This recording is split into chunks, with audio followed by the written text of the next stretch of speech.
disant que depuis que vous nous aviez confié la responsabilité de cette cité au mois de mars, la première des priorités, qui est la nôtre, est celle de ne pas dépenser l'argent que nous n'avons pas.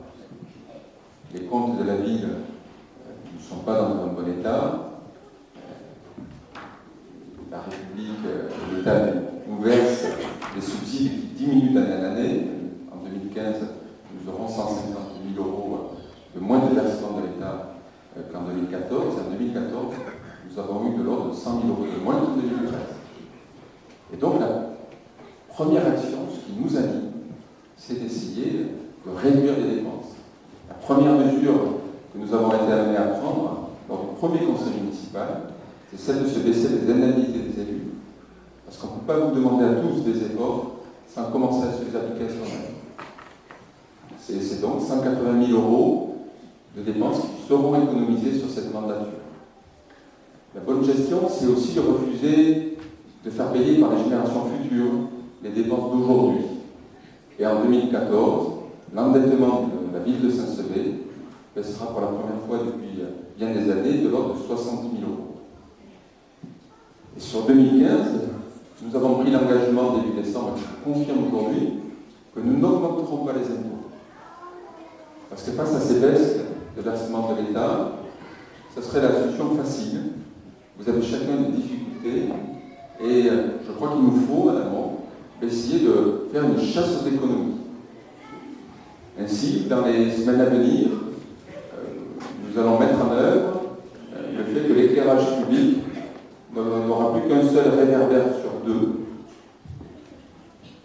Et nous allons expérimenter dans certains quartiers la nuit noire de minuit à 5-6 heures du matin. Nous allons expérimenter ça jusqu'aux fêtes de Saint-Sevé pour voir les éventuels inconvénients et si cela ne génère pas de problème ou de difficultés majeures, nous pérenniserons, sachant que la ville de Saint-Sevé dépense 200 000 euros d'électricité par an. C'est le premier poste des dépenses à caractère général. Non, général. J'ai ma femme qui contrôle, je fasse un peu faute. Ça passe.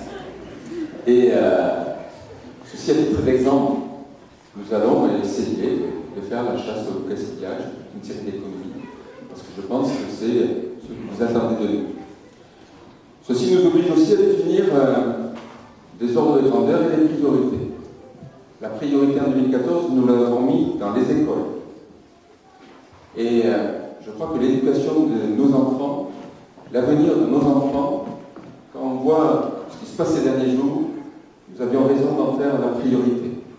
Ainsi, à la rentrée, dès le premier jour de la rentrée, nous avions des véritables TAP, temps d'activité périscolaire, qui étaient proposés à tous nos enfants inscrits dans les écoles publiques, qu'ils soient en maternelle ou au primaire. Et je tiens à remercier à la fois les élus qui y ont travaillé, et également les services, puisque nous avons structuré un véritable service de vie scolaire qui n'existait pas, avec Émilie et Valérie qui nous ont rejoints pour encadrer l'ensemble des équipes scolaires et être de véritables interlocuteurs des directeurs d'établissement.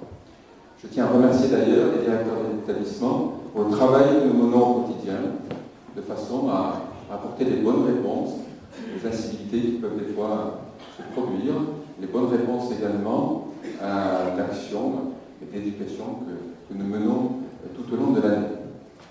Ces temps d'activité scolaire, périscolaire, se déroulent en 3 temps. Un soir par semaine, chaque élève Saint-Séverin a droit à une aide au devoir, fait par des professionnels.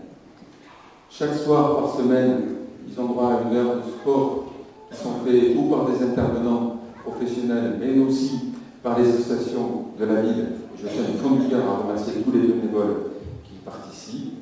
Et un soir par semaine, nos enfants ont droit à de la culture, de la citoyenneté, avec l'école du cinéma, avec des troupes de théâtre, avec toute une batterie de propositions qui passent aussi par des cours d'initiation à l'histoire de l'art à travers la visite de la ville, initiation à des traditions locales comme la course landaise par exemple.